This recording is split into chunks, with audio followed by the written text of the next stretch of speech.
ጤና ይስጥልኝ ተመልካቾች ከሲዳማ ብሮድካስቲንግ ኮርፖሬሽን ለምሽት 1 ሰዓት ያዝንላችሁን ዜናዎች ይዘን ቀርበናል። ከዜናዎቹ ጋር አመለወርቅ ቁሪሶ ነኝ። አብራችሁን ቆዩ። የሕዝብ ተወካዮች ምክር ቤት የንግድና ቱሪዝም ጉዳዮች ቋሚ ኮሚቴ የንግድና ቀጠናዊ ትስስር ሚኒስትርን የ8 ወራት የዕቅድ አፈጻጸም ሪፖርት ዛሬ ገምግሟል። ቋሚ ኮሚቴው በነዳጅ ንግድ ላይ የሚታየው ሌብነትና ብልሹ አሰራር በሀገር ላይ እያስከተለ ያለው ጫና እንዲቀል የቁጥጥር ስራዎች ተጠናክረው ተጠያቂነት ሊሰፍን እንደሚገባም አሳስቧል። ጽዮን ዮናስ ዝርዝር አላት። ቋሚ ኮሚቴው በነዳጅ ንግድ ላይ የሚታየው ሌብነትና ብልሹ አሰራር በሀገር ላይ ያስከተለ ያለው ጫና እንዲቀል የቁጥጥር ስራዎች ተጠናክረው ተጠያቂነት ሊሰፍን እንደሚገባ አሳስቧል። የንግድና ቀጠናዊ ትስስር ሚኒስትር ዴኤታ ዶክተር አብዱላኪ ሙሉ ሪፖርቱን ባቀረቡበት ወቅት ባለፉት 8 ወራት ቀልጣፋና ዘመናዊ የንግድ አሰራርን በመዘርጋት እንዲሁም መሰረታዊ የፍጆታ አቅርቦቶችን በማሳደግ የተሻለ አፈጻጸም መመዝገቡን ገልጸዋል። ቋሚ ኮሚቴው በበኩሉ በነዳጅ ግብይት ላይ የሚታዩ ክፍተቶችን ለመፍታት አፋጣኝ መፍትሄ እንዲሰጥ አቅጣጫ አስቀምጧል። ምንም እንኳን የነዳጅ አጠቃቀም ብክነት፣ የተሽከርካሪ ቁጥር መጨመር እንዲሁም የመስኖና የኮንስትራክሽን ስራዎች መስፋፋት ለነዳጅ ፍላጎት መጨመር በምክንያትነት ቢጠቀሱም ህገወጥ የነዳጅ ግብይት ለአቅርቦት አለመመጣጠኑ ዋነኛ ምክንያት መሆኑን በግምገማው ወቅት ተመላክቷል። በሌላ በኩል ቋሚ ኮሚቴው አምራችና ሸማቹን የሚያገናኙ የቅዳሜና እሁድ ገበያዎች መስፋፋት እንዲሁም የዲጂታል ንግድ ምዝገባና ህጋዊነትን ለማስከበር የተከናወኑ ስራዎች በጥንካሬ አንስቷል።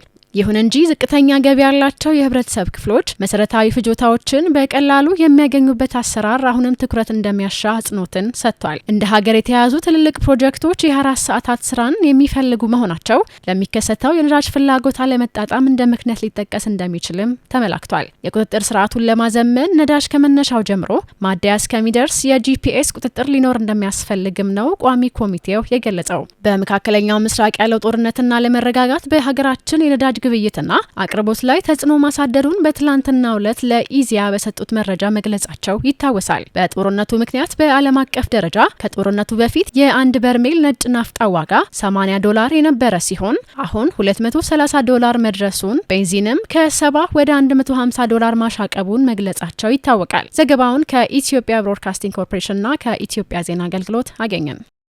የኢትዮጵያ ሀገራዊ ምክክር ኮሚሽን ከትግራይ ክልል ባለድርሻ አካላት የአጀንዳ ማሰባሰብ የመጀመሪያው ዙር መድረክ በአዲስ አበባ መካሄድ ጀምሯል። የኢትዮጵያ ሀገራዊ ምክክር ኮሚሽን በትግራይ ክልል የአጀንዳ ማሰባሰብ የምክክር ሂደት ከመጋቢት 23 እስከ 25 ቀን 2018 ዓ.ም በአዲስ አበባ እንደሚካሄድ መገለጹ ይታወቃል። ማርያማዊት በጻተ የኢትዮጵያ ሀገራዊ ምክክር ኮሚሽን ከትግራይ ክልል ባለድርሻ አካላት ጋር የመጀመሪያውን ዙር የአጀንዳ ማሰባሰብ መድረክ ማካሄድ ጀምሯል። በመድረኩ የሀገራዊ ምክክር ዋና ኮሚሽነር ፕሮፌሰር መስፍን አርአያ፣ የሀገራዊ ምክክር ኮሚሽነሮች፣ በክልሉ የሚንቀሳቀሱ የፖለቲካ ፓርቲዎች እንዲሁም ሌሎች ባለድርሻ አካላት ታድመዋል። የኢትዮጵያ ሀገራዊ ምክክር ኮሚሽኑ ዋና ኮሚሽነር ፕሮፌሰር መስፍን አርአያ በዚህ ወቅት እንዳሉት ኮሚሽኑ በትግራይ ክልልና በአዲስ አበባ ከ22 ጊዜ በላይ የውይይት መድረኮች ማዘጋጀቱን ገልጸዋል። ይሁን እንጂ የሀገራዊ ምክክሩን የአጀንዳ ማሰባሰብና ልየታ ስራ በትግራይ ክልል ማድረግ የሚያስችል ነባራዊ ሁኔታ ባለመኖሩ የመጀመሪያውን ዙር የአጀንዳ ማሰባሰብ መድረክ በአዲስ አበባ ማካሄድ ጀምረናል ብለዋል። ይህ መድረክ መከናወን የነበረበት በትግራይ ክልል ነው። ይህንንም እውን ለማድረግ የኢትዮጵያ ሀገራዊ ምክክር ኮሚሽን በርካታ ጥረቶችን አድርጓል። የሚመለከታቸውን ባለድርሻ አካላት የተሳተፉባቸው ከ22 በላይ ውይይቶችን በመቀሌና በአዲስ አበባ አድርጓል። በእነዚህ ውይይቶች ከጊዜ ወደ ጊዜ የተሻሻሉ ጉዳዮች ቢኖሩም በትግራይ ክልል የተሳታፊ ልየታና አጀንዳ ማሰባሰብ ስራን ለማከናወን አስቻይ ሁኔታ አልተፈጠረም። የዛሬውን መድረክ በመዲናችን አዲስ አበባ ለማከናወን ሁኔታዎች አስፈላጊ ሆነው ተገኝተዋል። በዚህ ዙር ያልተሳተፉ የትግራይ ክልል ተሳታፊዎችን በቀጣይ ለማወያየት ኮሚሽኑ ዝግጁ መሆኑንም አረጋግጠዋል።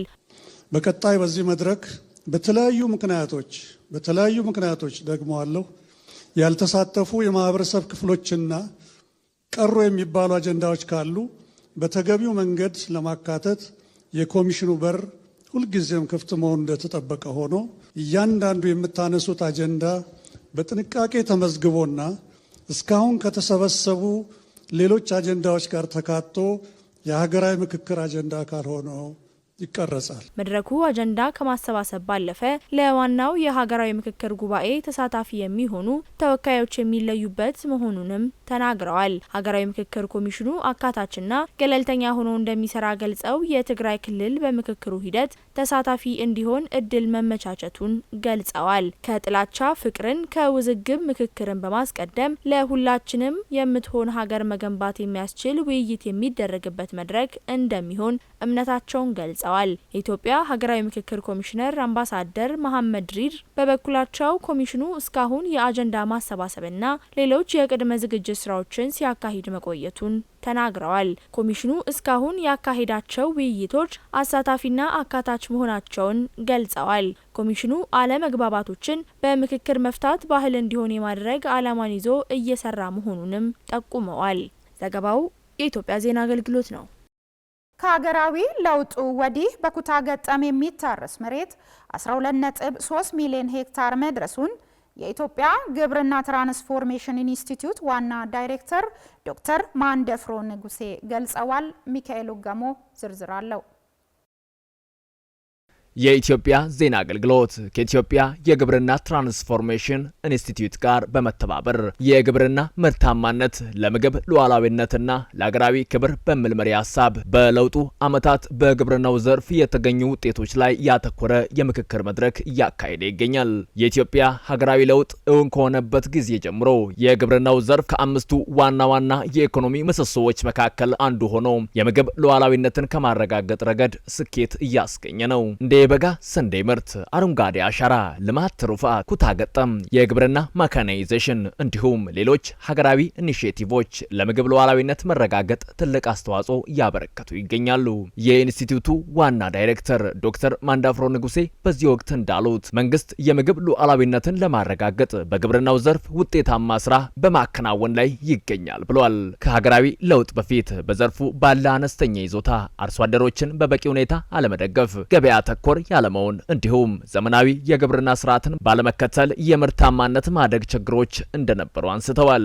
ከሀገራዊ ለውጡ ወዲህ ግን ዘርፉን ውጤታማ የሚያደርጉ በርካታ የፖሊሲ እርምጃዎች መወሰዳቸውንም ገልጸዋል። ለአብነትም ዘላቂነትን ታሳቢ ያደረገ የግብርናና ገጠር ልማት ፖሊሲ መቀረጹ፣ ከፍተኛ የማዳበሪያ ድጎማ መደረጉ፣ ከቀረጥ ነጻ የማካናይዜሽን አቅርቦትና በዲጂታል የተደገፈ የግብርና አገልግሎት መስፋፋቱ፣ የተፈጥሮ ሀብትን አስጠብቆ መጠቀም መቻሉና የመሬት ሊዝ መብት መጠናከሩ ተጠቃሾች ናቸው ብሏል። በአሁኑ ወቅት በኩታ ገጠም የምታረስ መሬት 12.3 ሚሊዮን ሄክታር መድረሱን ገልጸው ይህም ከለውጡ በፊት ከነበረው ጋር ሲነጻጸር ከ14 እጥፍ በላይ ማደጉን ጠቅሰዋል። በአፈርና በውሃ ጥበቃ ስራ፣ በተፈጥሮ ጥበቃና ደን መልሶ ማልማት 33.6 ሚሊዮን ሄክታር መሬት እንዲያገግም መደረጉንም ተናግረዋል። የግብርና ምርታማነት መጠን ከ56 በመቶ በላይ እድገት ማሳየቱን ጠቅሰው የሰብል ምርት በ3 እጥፍ ማደጉንም ጠቅመዋል። የግብርናው ዘርፍ ይበልጥ ለሀገር ኢኮኖሚ ያለውን አስተዋጽኦ ለማሳደግ የማዳበሪያ ፋብሪካ ግንባታ መጀመሩን ጨምሮ በዘርፉ ውጤታማ ስራዎች የተከናወኑ መሆኑን ጠቅሰዋል። ዘርፉን በቴክኖሎጂ ይበልጥ ለመደገፍ በዲጂታል ኢትዮጵያ 2030 መሰረት የግብርና ፍኖተ ካርታ ተዘጋጅቶ የተለያዩ ፕሮጀክቶችን የማከናወን ስራዎች መጀመራቸውንም ገልጸዋል። የኢትዮጵያ ዜና አገልግሎት የዘገባው ምንጫችን ነው። ግብርናን በማዘመን የአርሶ አደሩን ተጠቃሚነት ለማሳደግ እየሰራ መሆኑን የሲዳማ ክልል እርሻና ተፈጥሮ ሀብት ልማት ቢሮ አስታወቀ። ቢሮው አይኤስቪሲዲ ፕሮጀክት እና የሲዳማ ልማት ማህበር አግሪዲኮ የተሰኘ ፕላትፎርም ወደ ስራ ለማስገባት የመግባቢያ ሰነድ ተፈራርሟል። ደረጃ ዲያሞ ያዘጋጀውን ዘገባ ጽዮን ዮናስ እንደሚከተለው ታቀርበዋለች። የሲዳማ ክልል እርሻና ተፈጥሮ ልማት ቢሮ አይኤስቪሲዲ ፕሮጀክትና የሲዳማ ልማት ማህበር አግሪዲኮ የተሰኘ ፕላትፎርም ወደ ስራ ለማስገባት የመግቢያ ሰነድ ተፈራርመዋል። የፊርማ ስነ ስርዓት ላይ የተገኙት የሲዳማ ክልል እርሻና ተፈጥሮ ሀብት ልማት ቢሮ ኃላፊ አቶ መምሩ ሞኬ ዲጂታል ሲዳማን እውን ለማድረግ ዲጂታል የግብርና ምርት ገበያ ስርዓት መገንባት ወሳኝ መሆኑን አንስተዋል። በምርት ማዕከል ያሉ የገበያ ትስስር ሰንሰለቶች በዋናነት የሰለጠኑ ዘመናዊ የሆኑ ተወዳዳሪነትን የሚያዳብሩና የሚያጎሉ መሆን አለባቸው።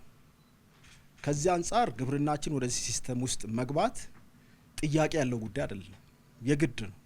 ከዚህ አንጻር እነዚህ የዲጂታል ሲዳማን እንዲሁም ደግሞ ዲጂታል ኢትዮጵያን ካልፈጠርን በስተቀር የተወዳዳሪነታችን እሹ ችግር ውስጥ ነው የሚገባውና ዛሬ ላይ ከዚህ አንጻር ከምርት ጀምሮ እስከ ግብይት ያለው የቫልዩ ቼን ስርዓት ተሳልጦ መሄድ ስላለበትና ስለሚገባው የማርኬት ኢንፎርሜሽን ሲስተም ወይንም ደግሞ ዲጂታል ስርዓቱና ሲስተሙ በተገቢው መከናወን አለበት የሚል የተለየ አክቲቪቲ ነው። የአክቲቪቲ ISVCD ፕሮጀክት በክልሉ በአቮካዶና አናናስ ምርታማነትን ለማሳደግ የሚሰራ ሲሆን የገበያ ተዳራሽነትና የመረጃ አለመመጣጠን ዋና ተግዳሮቶች መሆናቸውን የገለጹት ኃላፊው አግሪዲኮ የተሰኘው ዌብሳይት ይህንን ችግር በመቅረፍ አርሶ አደሮች የገበያ መረጃ በቀላሉ ማግኘት እንዲችሉ የሚያስችል ነው ብለዋል። ከማሳ ጀምሮ እስከ ዓለም አቀፍ ድረስ ምቹ ሁኔታ የሚፈጥርልን ፕላትፎርም ነው ብለን ነው የምናስበው።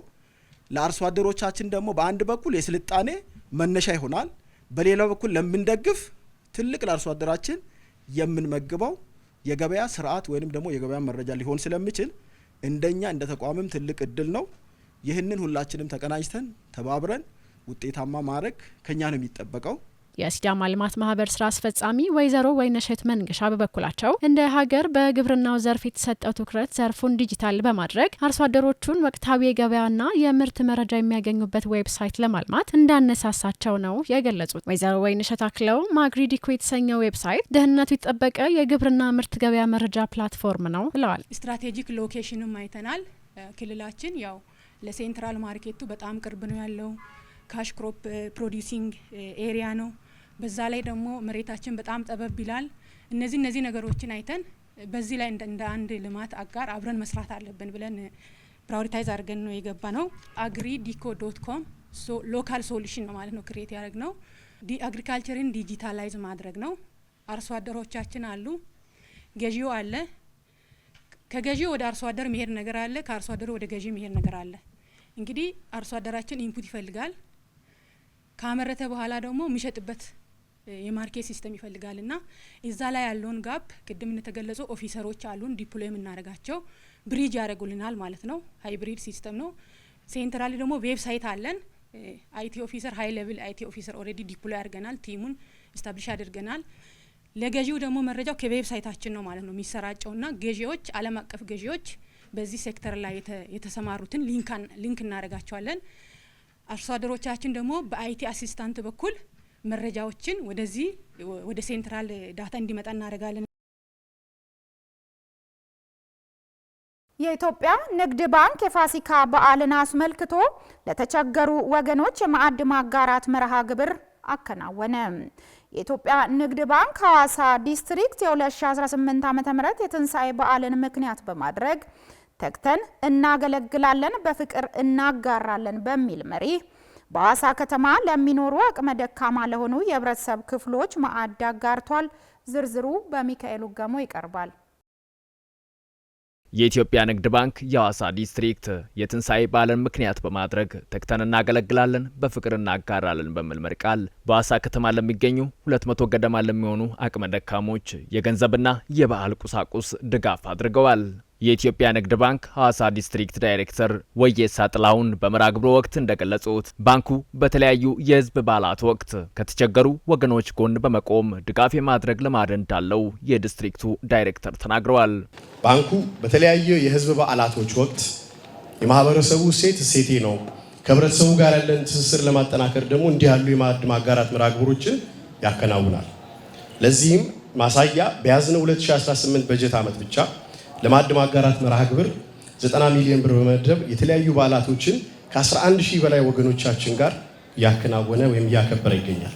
በዚህም ሰዓት በዲስትሪክታችን በሐዋሳ ከተማ በ8ቱም ክፍለ ከተማ ለሚኖሩ 200 የሚሆኑ ወገኖች 25 ኪሎ ግራም ዱቄትና 5 ሊትር ምግብ ዘይት እንዲሁም የጥሬ ገንዘብ በአጠቃላይ 1.4 ሚሊዮን ብር በላይ ድጋፍ አድርጓል። የኢትዮጵያ ንግድ ባንክ ሐዋሳ ቅርንጫፍ ባንኩ ከተመሰረተበት ዋና ዓላማ ጎን ለጎን በአገር ልማት ላይ ጉልህ ሚና በመጫወት ላይ እንደሚገኝ ገልጸው የህዳሴውን ግድብ ጨምሮ በሀገራችን በተሰሩ ታላላቅ ፕሮጀክቶች ሳይቀር የበኩሉን ሚና ተወጥቷል ብለዋል። ባንኩ ባለፋቸው 8-10 ዓመታት ባንኩ የተመሰረተበትን ዋነኛ ዓላማ ለህብረተሰቡ የባንክ አገልግሎት ማድረስ ብቻ አልነበረም። ከዚህም በላይ የሀገር ልማት ውስጥ ትልቅ ሚና ለመጫወት ነው።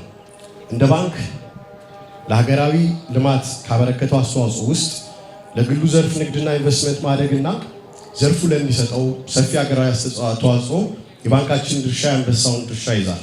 የሐዋሳ ከተማ አስተዳደር ከንቲባ ልዩ አማካሪ መከተ ተሰማ በበኩላቸው የኢትዮጵያ ንግድ ባንክ ሐዋሳ ዲስትሪክት በሐዋሳ ከተማ የሚገኙ አቅመ ደካሞችን በመለየት የትንሳኤ በዓልን አስመልክቶ ባንኩ ስላደረገው መልካምነት አመስግነዋል።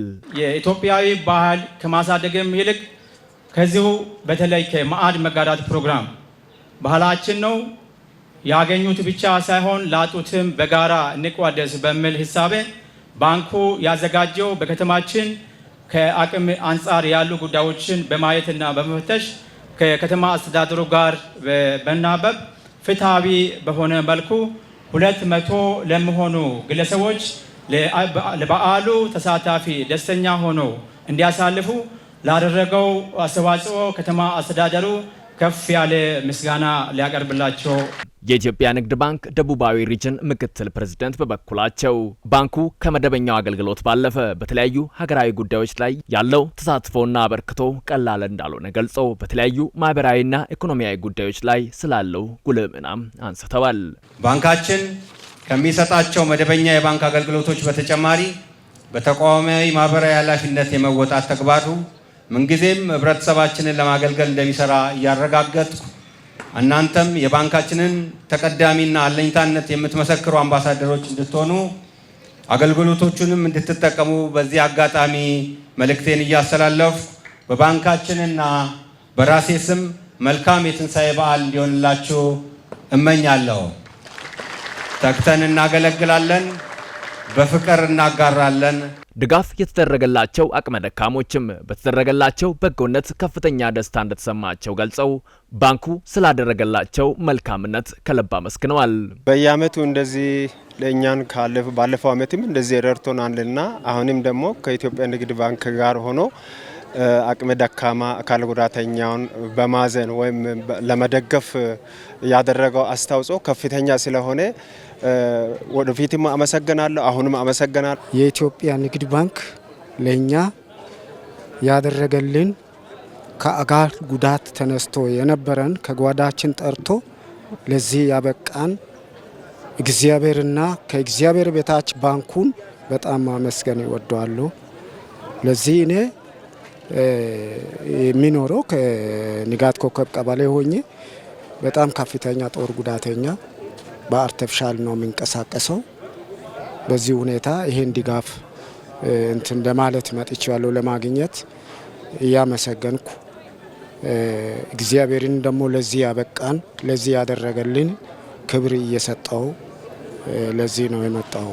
በምራ ግብሩ ላይ ጥሪ የተደረገላቸው የሲዳማ ክልል የመንግስት አመራሮች፣ የኢትዮጵያ ንግድ ባንክ የቦርድ አባላትና የባንኩ ሰራተኞች ተገኝተዋል። ሀገራችንን ኢትዮጵያን ዳሯን እሳት መሃሏን ገነት አድርጎ ይጠብቅልን። በሐዋሳ ከተማ የአዲስ ከተማና አዳሬ ሚሊኒየም ሁለተኛ ደረጃና መሰናዶ ትምህርት ቤት የሚገኙ የ12ኛ ክፍል ተማሪዎች የዩኒቨርሲቲ መግቢያ ፈተናውን በጥሩ ውጤት ለማጠናቀቅ በቂ ዝግጅት እያደረግን ነው አሉ። ተማሪዎቹ ወደ ዩኒቨርሲቲ የሚያስገባቸውን ውጤት እንዲያመጡም በቂ ድጋፍ እየተደረገላቸው መሆኑንም ያነጋገርናቸው ትምህርት ቤቶች መምህራንና ርዕሰ መምህራን ተናግረዋል። ቆንጂት አየለ ያነጋገርናቸው የአዲስ ከተማና አዳሬ ሚሊኒየም ሁለተኛ ደረጃና የመሰናዶ ትምህርት ቤት የ12ኛ ክፍል ተማሪዎች ዘንድሮ የ12ኛ ክፍል መልቀቂያ ፈተና በተሻለ ውጤት ለማጠናቀቅ በቂ ዝግጅት ማድረጋቸውንና በተመረጡ መምህራንም የማጠናከሪያ ትምህርት እየተሰጣቸው እንደሆነ ነግረውናል። ዝግጅት ያው አሪፍ ነው። በምንችለው አቅም እየተዘጋጀን ነው። ትምህርት ቤቱም ደግሞ በሚያደርገው እንትን በሚሰጠን ቲዩቶሪያልም በሌላ መልኩም ያው በሁሉም ነገር እኛ በምንችለው አቅማችን እየተዘጋጀን ነው። ትምህርት ቤቱም ከነርሱ የሚጠበቀውን ነገር እያደረገን ነው እና በየሳምንቱ ያው ቲዩቶሪያል ሁሌም እየተማረን ስለሆነ እግዚአብሔር ፍቃድ ከሆነ ጥሩ ውጤት እንጠብቃለን። ዝግጅቱ በጣም አሪፍ ነው። ከ2017 ክረምት ጀምሮ ነው እዚህ የተዘጋጀን ያለ ነው። ያው ክልሉ ባዘጋጀልን መሰረት ግቢ ገብተን ነበር ሐዋሳ ዩኒቨርሲቲ።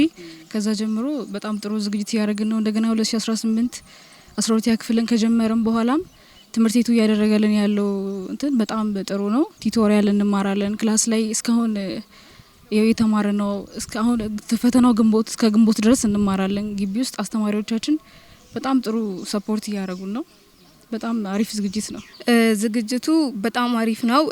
በትምህርት ቤትም በጣም እየተደገፈና እየተረዳን ያለ ነው እና ትምህርት ቤታችን ደግሞ በአሁኑ ሰዓት ትምህርቶቹን አገባድደናልና ሪቫይዝም እያደረግን ነው እና ደግሞ በቲቶሪያል ትምህርት ቤታችን እኛን ለመደገፍ ከሌላ ቦታ መምህራንንም እያመጣ እና በእነሱም እየተደገፍን እየተማርን ነው ማለት ነው። የዘንድሮ መልቀቂያ ፈተና በኦንላይን የሚፈተኑ በመሆናቸው ለዚህም የኮምፒውተር ክህሎታቸውን እያዳበሩ መሆናቸውንም ተናግረዋል። ኮምፒውተር ላብ ስላለ ሁለም ገብተን ያው ከኮምፒውተር ጋር ያለን ግንኙነት እሱን እየተለማመድን ነው። ለትምህርት ትኩረታቸውን ተሰጥተው የሚማሩ ልጆች ከኮምፒውተር ጋር ከቴክኖሎጂ ጋር ያላቸውን ግንኙነት ካሁኑ እያሳደጉ ስለሆነ ያው ብዙም ይከብዳል ብዬ አልጠብቅም።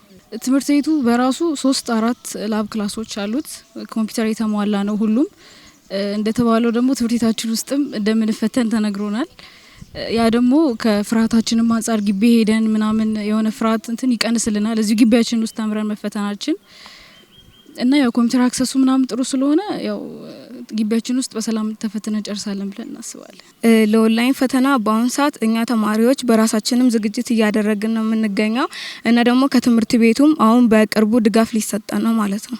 እዚህ ላብ ክላስ አለ፣ አይቲ ክላሶች አሉና መምህራንን አምጥተው እኛ በኦንላይን ፈተና ምን ማድረግ እንዳለብን፣ እንዴት መስራት እንዳለብን ሊያስተምሩ ነው ማለት ነው። የአዲስ ከተማ ሁለተኛ ደረጃና መሰናዶ ትምህርት ቤት ርዕሰ መምህር አቶ ትዕዛዙ ባንዳው በሰጡን አስተያየት የዘንድሮ 12ኛ ክፍል መልቀቂያ ፈተና የሚወስዱ ተማሪዎችን ውጤት ለማሻሻልና ብቁ ዜጎች እንዲሆኑ የማጠናከሪያ ትምህርት በመስጠት እንዲሁም በኦንላይን ለሚፈተኑ ተማሪዎች የኮምፒውተር ክህሎታቸውን ለማዳበር ስልጠና በመስጠት የማብቃት ስራ እየሰሩ መሆናቸውን ገልጸዋል። መደበኛ ትምህርት አጠናክረን እየሰጠን ነው። ከመደበኛ የትምህርት ሰዓት ውጪ የማጠናከሪያ ትምህርት እየተሰጠ ነው። በሁለት መልኩ ነው። አንደኛ ለአጠቃላይ ተማሪዎች፣ ከዛም አልፎ ደግሞ ውጤት ሊያመጡ የሚችሉ ከፍተኛ ውጤት ያስመዘገቡ ተማሪዎች ወይም ልዩ ድጋፍ የሚያስፈልጋቸውን ተማሪዎች በውጤታቸው መነሻ አምና ካስመዘገቡት ውጤት መነሻ ልዩ ድጋፍ እያደረግን እንገኛለን። ኦንላይን ፈተናን በሚመለከት ያው እንግዲህ አምናም በኦንላይን ነው የተፈተኑት። ከአምና በፊትም በኦንላይን ነው የዚህ ትምህርት ቤት ተማሪዎች የተፈተኑት። እኛ በዚህ አመት ግን ልዩ የሚያደርገው ኦንላይን መፈተን ብቻ ሳይሆን ኦንላይን የሚፈተኑትም እዚሁ እኛ ትምህርት ቤት ነው። በዚህ ልክ ደግሞ ዝግጅት እያደረጉ ነው። የኮምፒውተር ስልጠና እየወሰዱ ነው። ኮምፒውተር ራሱ ባለሙያዎቹ አሉን በበቂ ሁኔታ። ስለዚህ እየተዘጋጁ ይገኛሉ ማለት ነው። የአዳሬ ሚሊኒየም ሁለተኛ ደረጃና መሰናዶ ትምህርት ቤት ርዕሰ መምህር አቶ ሰለሞን ጉግሳ በበኩላቸው በሰጡን አስተያየት የተማሪዎችን ውጤት ለማሻሻል በቂ ማጠናከሪያ ትምህርት በመስጠትና በኦንላይን ለሚፈተኑ ተማሪዎችም የኮምፒውተር ላቦራቶሪ በማዘጋጀት ክህሎታቸውን እንዲያዳብሩ እየተሰራ መሆኑን ገልጸዋል። ቲቶሪያል የሚሰጡ መምህራን በ11ኛና በ12ኛ ክፍል በተመረጡ ቶፒኮች ላይ ብቻ ትኩረት አድርገው ቲቶሪያል እንዲሰጡ ያደረግበት አግባብ አለ። አሁንም ደግሞ በዛው ልክ ነው ቲቶሪያል እየሰጡ ያሉት። ተማሪዎችም ደግሞ በዛው ልክ ኦንላይን ፈተና እንደሚፈተኑ ያህል ያው ዝግጅት እያደረግን ነው። ለተማሪዎችም ደግሞ ኦሪንቴሽን ሰጥተናቸው በአይሲቲ መምህራን በኩል አሁን ስልጠናን እየወሰዱ በትርፍ ሰዓት ገብተው ፕራክቲስ እያደረጉ ይገኛሉ። መምህራኖችም ተማሪዎቹ የተሻለና ተፎካካሪ እንዲሆኑ እየሰሩ መሆናቸውን ነግረውናል። ተማሪዎቹን የ2018 የኢንትራንስ ተፈታኞች ተማሪዎቻችንን ለውጤት ለማብቃት ከጥቅምት 2 ጀምሮ ቲቶሪያል ክላስ እየተሰጠ ነው። ደግሞ ከትምህርት ቤታችን ውጪ በከተማው አሉ ከሚባሉ መምህራኖችን ፈልገን እንደዚሁም ደግሞ ከዩኒቨርሲቲ እና በተጨማሪም ደግሞ በትምህርት ቤታችንም የሚገኙ በተመረጡ መምህራኖች ቲቶሪያል እየተሰጠ ነው። እንደዚሁም ደግሞ ሞዴልም አሁን እየሰጠነን ያለ ነው እና ተማሪዎችን ለማዘጋጀት እንግዲህ ትምህርት ቤቱ ይህን ያህል ጥረት እያደረገ ነው ያለው። የሲዳማ ክልል ምክትል ርዕሰ መስተዳድርና የትምህርት ቢሮ ኃላፊ አቶ በየነ በራሳ በሰጡት መግለጫ ተማሪዎች ለፈተና በተሻለ ሁኔታ ዝግጅት እንዲያደርጉ የቲቶሪያል ትምህርት በትርፍ ሰዓትና በረፍት ቀናት እየተሰጠ መሆኑን ጠቅሰው ይህም ተማሪዎች ጥሩ ውጤት እንዲያመጡ አስተዋጽኦ እንደሚያበረክት ተናግረዋል። እንደ ኃላፊው ማብራሪያ በክልሉ ዘንድሮ የ12ኛ ክፍል መልቀቂያ ሀገር አቀፍ ፈተናን የሚወስዱት 24000 ተማሪዎች መሆናቸውንና ከነዚህም ውስጥ 10000ዎቹ በኦንላይን 14000 ያህሉ ደግሞ በወረቀት እንደሚፈተኑ ጠቁመዋል። የዚህ ዓመት ፈተናን ወደ 24000 የሚሆኑ ተማሪዎቻችን የ12ኛ ክፍል ፈተናን ይቀበላሉ። ተመዝግበው ተዘጋጅተዋል። 10000 የሚሆኑት ኦንላይን የሚፈተኑ ናቸው። 14000 የሚሆኑት ያው በተለመደው መልኩ በወረቀት የሚፈተኑ ናቸው። እንግዲህ ፈተናው ይሰጣል ተብሎ የሚታሰበው በሰኔ ወር ውስጥ ነው። ስለዚህ ሁሉም ተማሪዎቻችን ለዚህ የሚያበቃቸውን ዝግጅት ማድረግ መምህራንም ተማሪዎቻቸውን የማብቃቱን ስራ እስከ መጨረሻው ሰዓት ድረስ መትጋት ይኖርባቸዋል። በአካባቢው በስፋት በሚለማ ቀርከሃ የተለያዩ ቁሳቁሶችን በማምረት ህብረተሰቡ ተጠቃሚ እንዲሆን እየሰራ እንደሚገኝ በኢፌድሪ የቴክኒክና ሙያ ማሰልጠኛ ኢንስቲትዩት የሐዋሳ ካምፓስ አስታወቀ። ተቋሙ ከደቡብ ኢትዮጵያ ክልል ለተወጣጡ አሰልጣኞች በቀርከሃ ምርት ላይ የአሰልጣኞች ስልጠና እየሰጠ ይገኛል። ዝርዝሩን ይሳቅ ፍቅሩ ያቀርበዋል። በኢፌድሪ ቴክኒክና ሙያ ማሰልጠኛ ኢንስቲትዩት የሐዋሳ ካምፓስ በቀርከሃ የተለያዩ ቁሳቁሶችን በማምረት ሂደት ላይ ከደቡብ ኢትዮጵያ ክልል ለተውጣጡ አሰልጣኞች በቀርከሃ ምርት ላይ የአሰልጣኞች ስልጠና እየሰጠ ይገኛል። በስልጠና ወቅት በኢፌድሪ ቴክኒክና ሙያ ማሰልጠኛ ኢንስቲትዩት የሐዋሳ ካምፓስ ኃላፊ አቶ ስንሻው ብርሃኑ እንደተናገሩት ካምፓሱ ከቀድሞ ደቡብ ክልል ለተከፋፈሉት 4 ክልሎች በጨርቃጨርቅ፣ በብረታ ብረት፣ በእንጨት ስራ፣ በቀርከሃና በሌሎች ዘርፎች ከአጫጭር ስልጠና ጀምሮ የተለያዩ የእውቀትና የቴክኖሎጂ ሽግግር ስራዎችን እየሰራ እንደሚገኝ ተናግረዋል። 4ቱም ክልሎች የሚጠቀሙበት መምህራኖቻቸውን ደግሞ ስኪል ጋፓቸውንም የሚሞላበት የተለያዩ ደግሞ ማሽነሪ ጥገናዎች ሜንቴናንሶች ደግሞ በእያንዳንዱ ተቋማት ላይ እየሄድን ደግሞ የምንሰራ በጣም ኤክስፐርት የሆኑ መምህራኖች ያሉበት ተቋም ነው።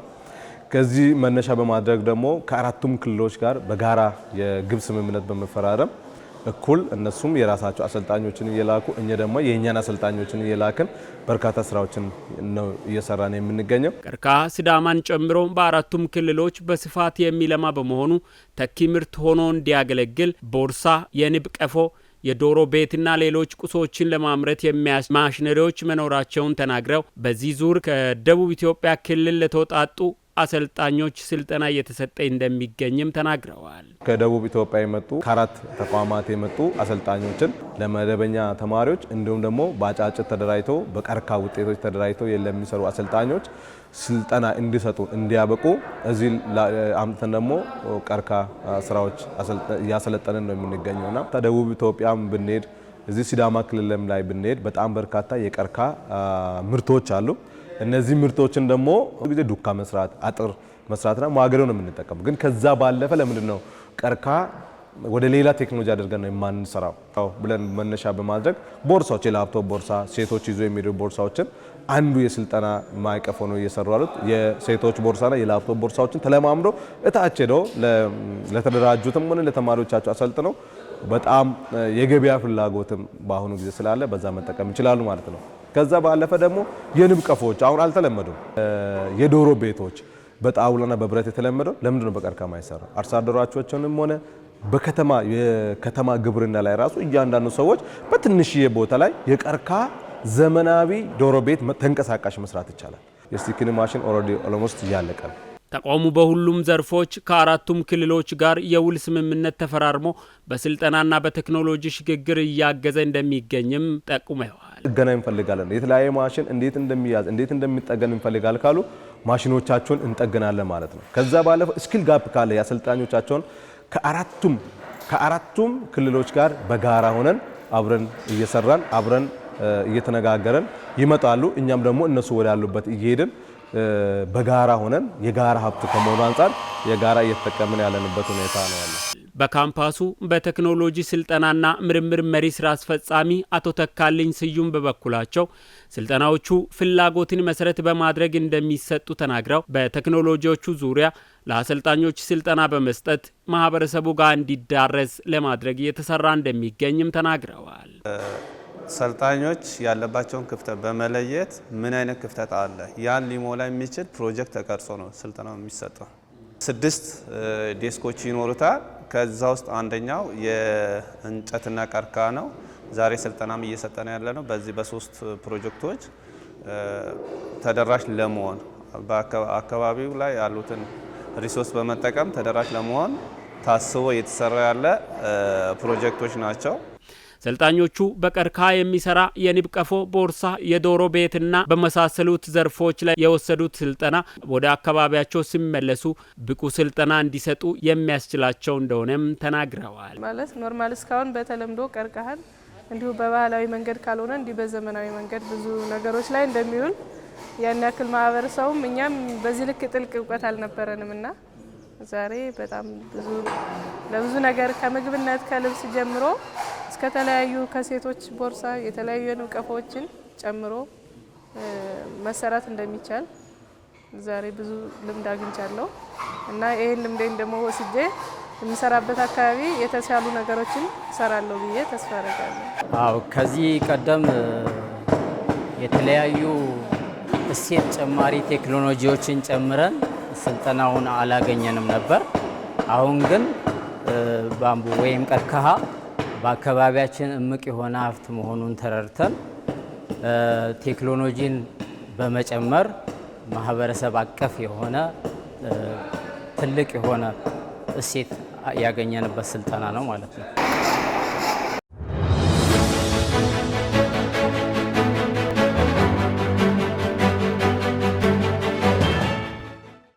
በመጨረሻም ከሁለተኛው የዓለም ጦርነት መጠናቀቅ በኋላ በዓለም ዙሪያ በርካታ ጦርነቶችና ግጭቶች ተከስተዋል።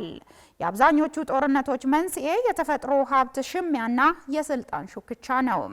በተለይም አሜሪካንን የመሳሰሉ ሀያላን ሀገራት ነዳጅና ውድ ማዕድናት በሚገኝባቸው አካባቢዎች የሚፈጥሯቸው ጣልቃ ገብነቶች የበርካታ ሀገራትን ሕልውና አደጋ ውስጥ ከተዋል። ጀማል ሱፍ የተለያዩ የመረጃ ምንጮችን ዋቢ አድርጎ ያዘጋጀውን ትንታኔ ማርያማዊት ብጻተ እንደሚከተለው ታቀርበዋለች። ዩናይትድ ስቴትስ ኦፍ አሜሪካ ከሁለተኛው የዓለም ጦርነት መጠናቀቅ በኋላ ዋነኛዋ ሀያል ሀገር በመሆን ወደፊት መጥታለች። የቀድሞዋ ሶቪየት ህብረት የአሜሪካ ተገዳዳሪ ለመሆን ጥረት ያደረገች ቢሆንም ፉክክሩ በፈጠረባት ጫና እንደ አውሮፓውያኑ አቆጣጠር በ1991 ለመበታተን ተገዳለች።